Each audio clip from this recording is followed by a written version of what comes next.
नमस्कार विद्यार्थी मित्रांनो, इयत्ता 8वी मराठी. आज आपण समास व समासाचे प्रकार अभ्यासणार आहोत.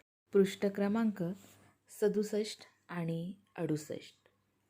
मग या ठिकाणी काही वाक्य दिलेली आहेत. त्या वाक्यांचा थोडक्यात आपण अभ्यास करूयात. अ गट आणि ब गट अशा 2 गटांमध्ये ही वाक्य दिलेली आहेत. मग पहिलं वाक्य आहे चंद्राचा उदय झाला आणि दुसरं वाक्य आहे दिवसामागून दिवस चालले तशी त्यांची प्रतिष्ठा वाढत गेली. मग चंद्राचा उदय झाला हे वाक्य या ठिकाणी आपण असं न बोलता चंद्रोदय झाला, त्याचप्रमाणे दिवसामागून दिवस चालले तशी त्यांची प्रतिष्ठा वाढत गेली असं न बोलता दिवसेंदिवस त्यांची प्रतिष्ठा वाढत गेली. मग दोन्ही गटांतील वाक्याचा अर्थ हा एकच आहे, पण 2 गटांमधील शब्द जे आहेत ते शब्द मात्र सारखे नाहीत हे आपल्या लक्षात या ठिकाणी आलेलं आहे. अशा या बोलण्याच्या ओघात आपण शब्दातील परस्पर संबंध दाखवणारे विभक्ती प्रत्यय व काही शब्द गाळून सुटसुटीत असे शब्द तयार करतो. उदाहरणार्थ ग्रंथाचे आलय. मग ग्रंथाचे आलय असं न बोलता ग्रंथालय या शब्दाच्या अशा एकत्रीकरणाला समास असे म्हणतात. मग शब्दांच्या या एकत्रीकरणाने जो शब्द तयार होतो त्यांना सामासिक शब्द असे म्हणतात. सामासिक शब्द कोणत्या शब्दांपासून तयार झाला हे स्पष्ट करण्यासाठी आपण त्यांची फोड करतो. या फोड करून दाखवण्याच्या पद्धतीला समासाचा विग्रह असे म्हणतात. मग या ठिकाणी काही शब्द दिलेले आहेत, सामासिक शब्द आहे, ते आपण समजून घेऊयात. ज्ञानरूपी अमृत, गुरु आणि शिष्य, 5 आरत्यांचा समूह, प्रत्येक घरी.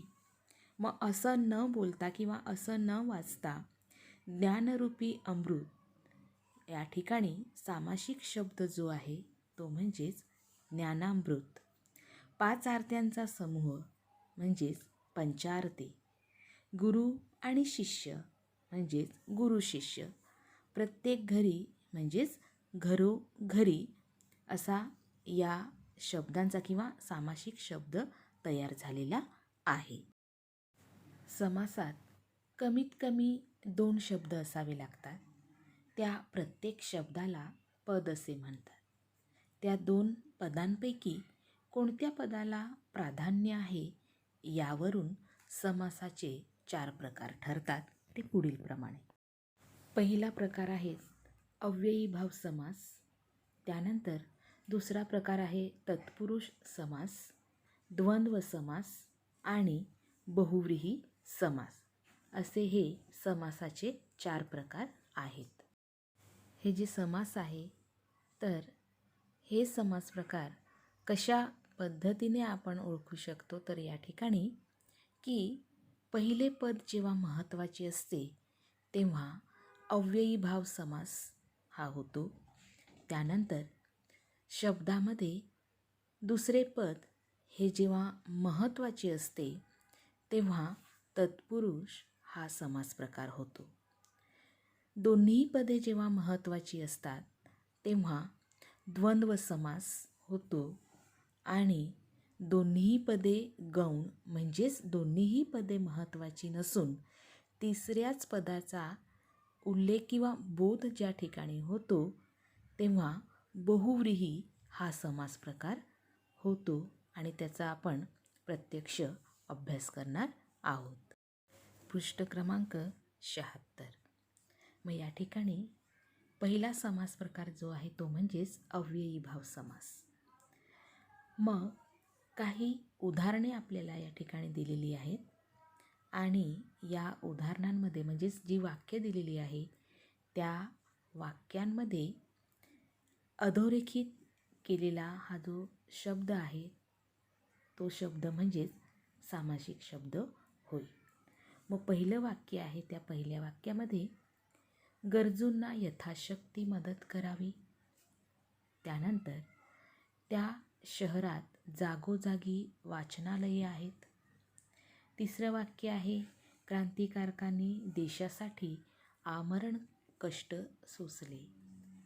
मग हे जे अधोरेखित केलेले सामासिक शब्द आहे, या सामासिक शब्दांची वैशिष्ट्ये आपण पाहूयात.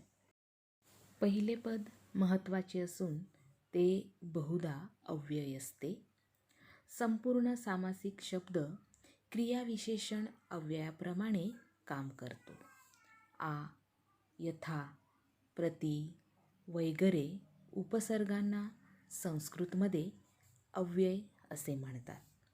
जागोजागी या शब्दात अव्यय दिसत नसले तरी त्याचा विग्रह अव्ययासह केला जातो, म्हणून या शब्दाचा समावेश अव्ययी भाव समासात होतो.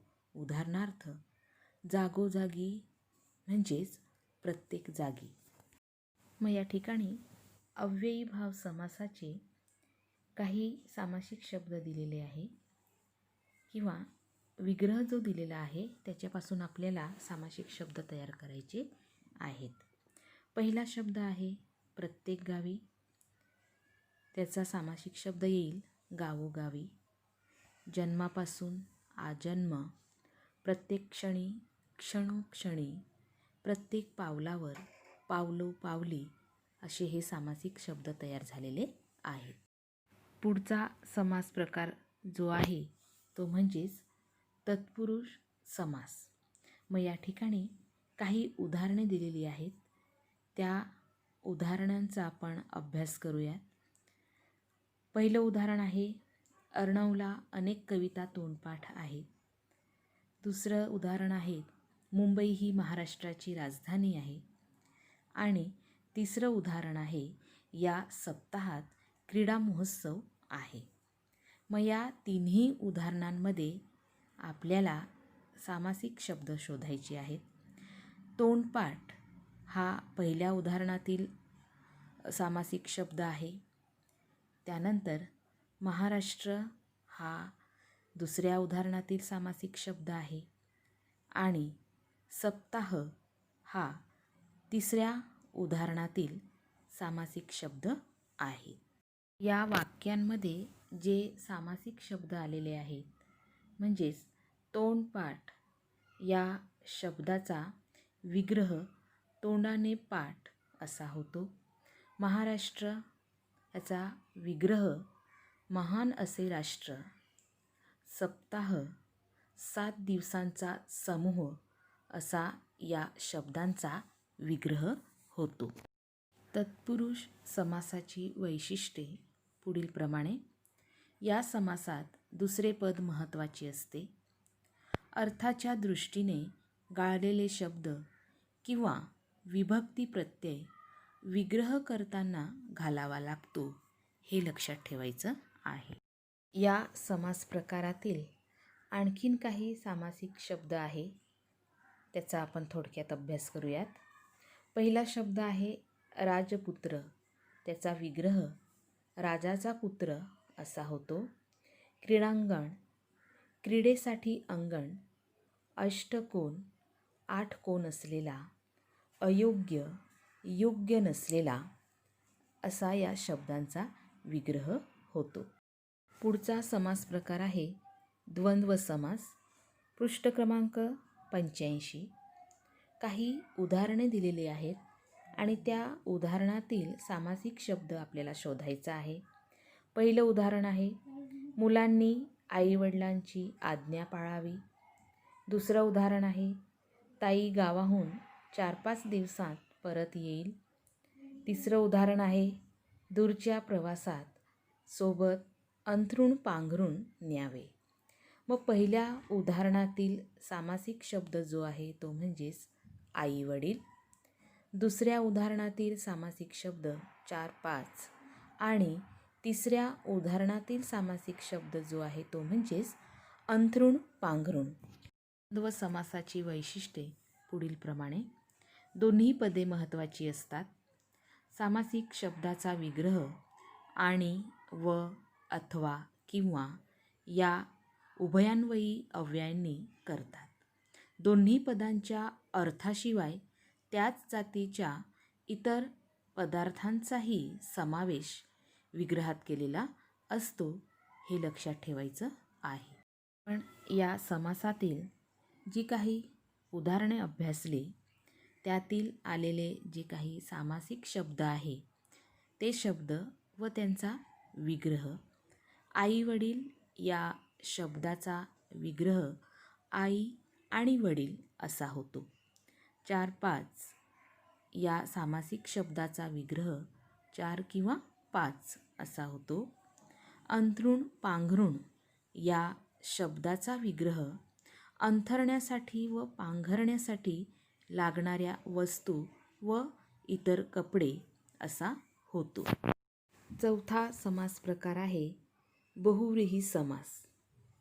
या ठिकाणी काही उदाहरणे दिलेली आहेत.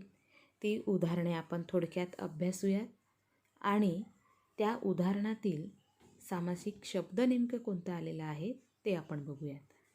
पहिलं उदाहरण आहे चंद्र तारे अनंत आकाशात उगवतात. दुसरं उदाहरण आहे शिक्षकांनी चौकोनाचे गुणधर्म शिकवले. लंबोदराला मोदक आवडतात. दुष्काळात निर्धनाने कोणाकडे बघावे. मग हे जे उदाहरण आहे यांमधील पहिल्या उदाहरणात अनंत हा सामासिक शब्द आलेला आहे. दुसऱ्या उदाहरणात चौकोन हा सामासिक शब्द आलेला आहे. तिसऱ्या उदाहरणात लंबोदर हा सामासिक शब्द आलेला आहे आणि चौथ्या उदाहरणामध्ये निर्धन हा सामासिक शब्द आलेला आहे. बहुव्रीही या समास प्रकारात दोन्हीही पदे महत्त्वाची नसून या दोन्हींशिवाय तिसऱ्याच पदाचा बोध होतो. हा सामासिक शब्द त्या तिसऱ्या पदाचे विशेषण असतो हे लक्षात ठेवायचं आहे. आपण जी उदाहरणे अभ्यासलीत त्या उदाहरणांतील जे काही सामासिक शब्द आलेले आहे त्यांचा आपण थोडक्यात विग्रह पाहूयात. पहिला शब्द आहे अनंत.